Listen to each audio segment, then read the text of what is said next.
You disputed with Experian, TransUnion, and Equifax, but your accounts came back verified, and you're probably wondering, what should I do next? I got you. I'm gonna break down the whole entire process to knock the credit bureaus out.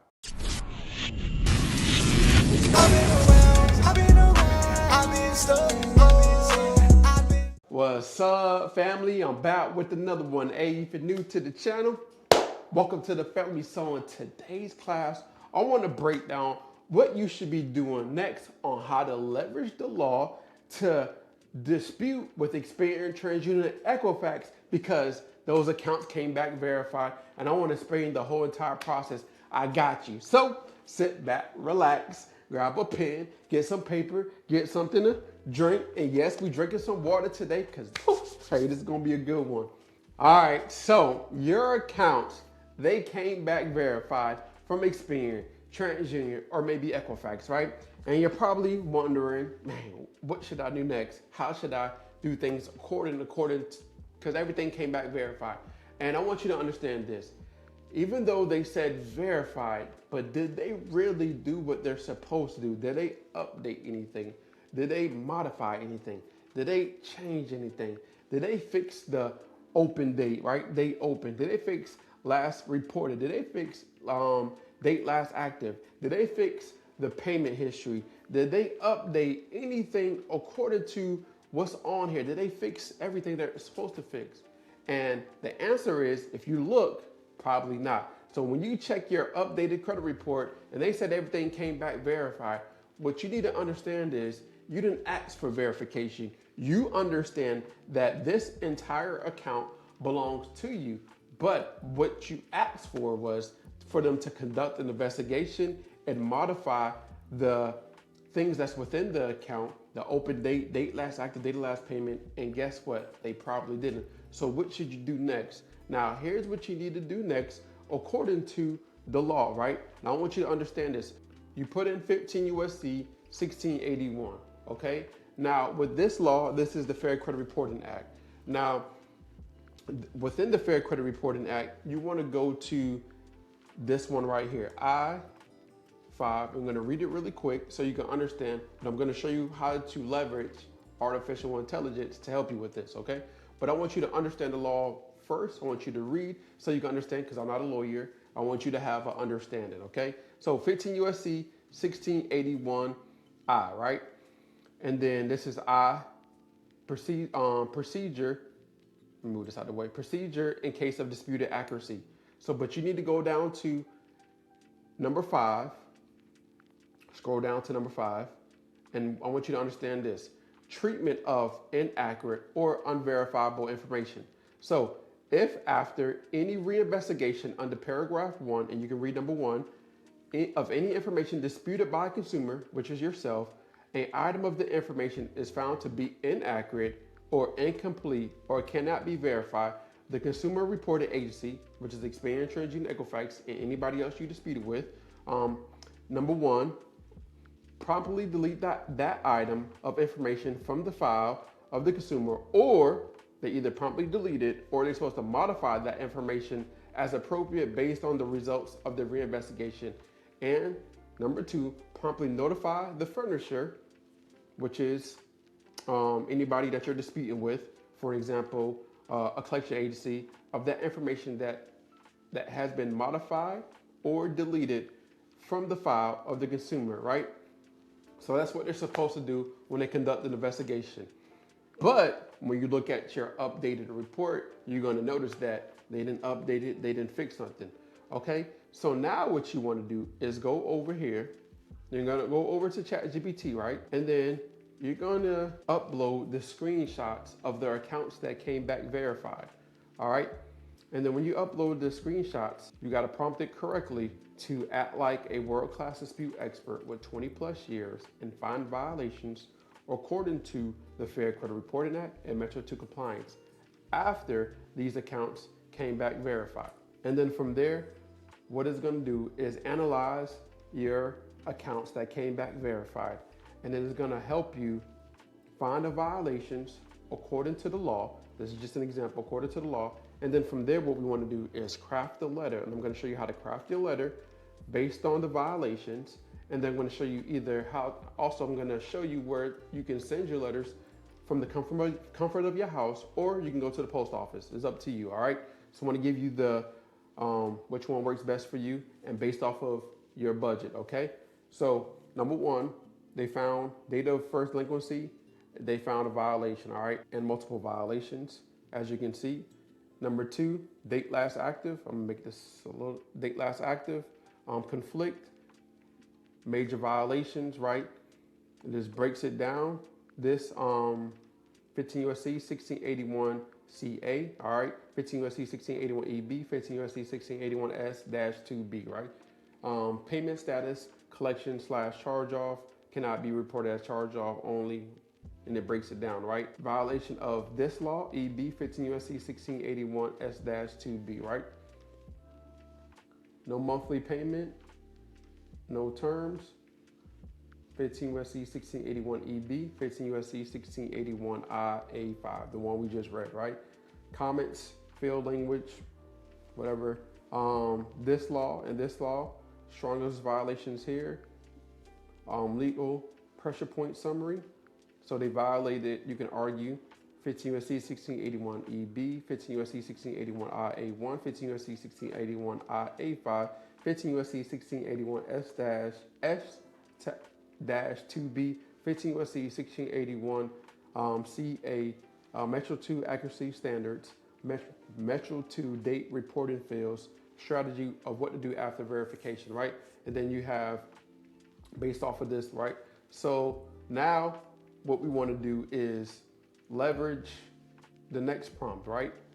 Now act like a world-class dispute expert with 20 plus years and create a letter for Experian, TransUnion, and Equifax with the violations that will increase my chances to delete this account from my credit report, right? So now what it's gonna do is craft a letter for Experian, TransUnion, and Equifax, okay? All right, so let's copy this letter and just read over it and check, make sure everything's good. So now what you wanna do is go over to a Google Doc and craft this letter, okay? Now, you're gonna put your first name, last name, your address, and today's date. So, for example, name, address, date. That's a date, because, all right, and today's date, all right? And then, as you can see, basically, to Experian. And then what we want to do now is I'm writing regarding the above reference account, which you recently verified as accurate after my dispute, right? Your verification is legally deficient, okay? And then it basically says that, and then it has number one, violates this law. Number two, violates this law. Then number three, violates this law. Demand, because your account contains material inaccuracies, your investigations was legally insufficient. I demand we want to demand immediate deletion of this trade line. We don't want no or, like fix it, right? That's pretty much it. And then you'll download this letter. Of course, you'll have, put your name right here. And then you'll download this letter. You'll save it as a PDF. Okay. And then you can go over to this website right here and you can send it from this website, or you can print off your letter, add 2 to 3 forms of identification, and send it over to, or you can go to the post office, send it certified to Experian, to TransUnion, or to Equifax, which one came back verified, or if all 3 came back verified. And then of course you'll have to wait for that investigation to be done. Now, or you can, do it from here, from the comfort of your house, start a job, you'll click on certified letter, and then from there, you'll put, your name. Also, in the Word document or a Google Doc, you'll put round 2. So like I said before, you have proper documentation. If you have to talk to a lawyer or anything, you have all the documentation of all the rounds that you disputed, and you can take it to a consumer lawyer, right? And then you'll upload the PDF file. So we'll upload the PDF that we just downloaded, right? And then you'll manually put in the address, right? We'll put right here, Experian, for example, P.O. Box 4500, Allen, Texas 75013. Oops. Okay, and then from there, you'll click on this button right here and it'll put everything in the required documents. You'll click save. And then from there, you'll scroll down, right? We're doing this certified. You have to put a return address. So you'll put your name here. So Consumer Dave. And then put your address, 123 Main Street, 32808. And then United States, save changes, right? And then from there, you'll click on process this job. Got y'all, all right? And as it, imports everything, I'm gonna show you what to do next. All right, there's waiting. All right, so now what you wanna do is click on, you wanna verify to make sure everything's good. All right, you'll have everything on here, right? You'll have your address, you'll have the certified, you'll have everything, you'll have your letter, but you can also, I forgot to tell you, you can also attach your driver's license and your proof of residency. So you can take a picture of it, of the driver's license, put it on your letter, and then take a picture of your proof of residency and then attach it with your actual letter as well. And then you can have everything here, and then you can go back over here since you verified everything. Everything is good to go, and then you click on pay and approve, and then you'll see that, hey, how much it'll cost. So $7.70, depending on how many pages you have, you'll see if it's worth it to send it from here or just go to the post office and mail it out. Depending on, the budget, it might cost a little bit more if you have more pages. So it just probably makes sense for you just to go to the post office. I just wanted to show you a way to do it from the comfort of your house without, of course, waiting in line with, how the post office is. All right. Now you understand the process of fixing your credit report, fixing the negative items, right? You're doing what you got to do to get the negative items removed from your report, right? Now, the accounts are inaccurate. They got things that's being reported incorrectly on your report. And according to the law, you understand that you can get it removed. We're not talking about if you owe the money or not. We're talking about how it's being reported. So you understand the process of getting the items removed off your report. And I'm gonna continue teaching you step by step. But now we gotta talk about the other factors, right? Because your credit, right? Your credit equals credibility. And your credit score is nothing but a direct reflection of how you manage your money. So what we got to do is understand how to manage our money. Now, I don't want you to think about this as I'm telling you what to do with your money and telling you need to have a budget. But what I'm telling you is to have a plan for your money. You are in control of the money coming in. You're in control of where it goes. So have a plan for your money. Word of the day, plan. All right. So having a plan. I'm gonna talk more about the plan, but I want you to understand that your credit score, based off of what the banks look at, is your FICO score, right? So your FICO credit score, and your FICO credit score is made up of 5 factors: payment history, utilization, amounts owed, age, right, credit mix, and new accounts. So these factors make up your credit score. You just did the part of removing the negative items or the inaccurate items on your credit report, right? But now you got to fix this part, right? Which is how you manage your money, how you plan your money. So of course you got to take care of, let's just say, for an example, you have late payments on open accounts. So I'll pin a video in the description on how to remove those late payments on your report. And let's just say you have, well, I showed you how to remove the other items, but your utilization. Now, how do you take care of this part of your credit score? So utilization, let's just say your credit card, you have credit card debt. There are multiple things you can do, but one of the things you can do is, number 1, either increase your income. Number 2, start a business or sell some stuff to pay down your utilization, or of course, work more hours to take care of the debt, right? Because this is 30% of your credit score, and it's a major factor. So taking care of this is gonna help you. Age, right? How can you improve your age? Don't open up no new accounts or add some accounts or add some trade lines. You have a family member with good credit. You can be an authorized user on their account, and this will help this part, and other parts of your credit score. You can also open up a new account. If you're currently written, you can do Boom Pay. You can check out Rent Reporters, and you can get 2 years or 24 months of on-time payments if you've been living in that apartment added to your report, which will help out your age. It will help out your payment history. It will help out your credit mix, and it will help out this part of your credit score, right? Credit mix is understanding that, hey, you need revolving accounts, which is a credit card, store card. You don't gotta have all three of them, but these are considered revolving accounts. And you wanna have installment accounts, right?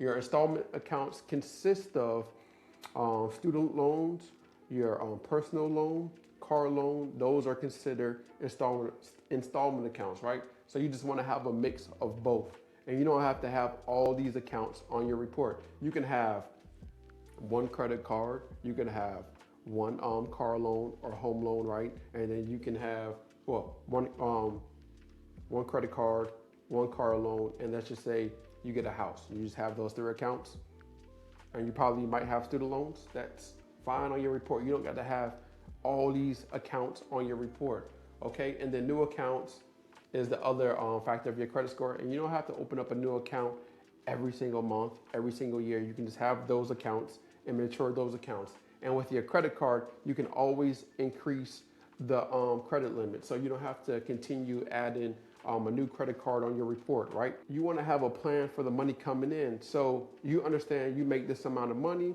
and you have it to take care of these set of bills, take care of this, and you just want to, I will tell you, pull up your statement and look at where your money is going. I know it's going to be frustrated. I know it's going to be like, dang, I'm spending money on this, but you don't know where your money is going unless you look at it.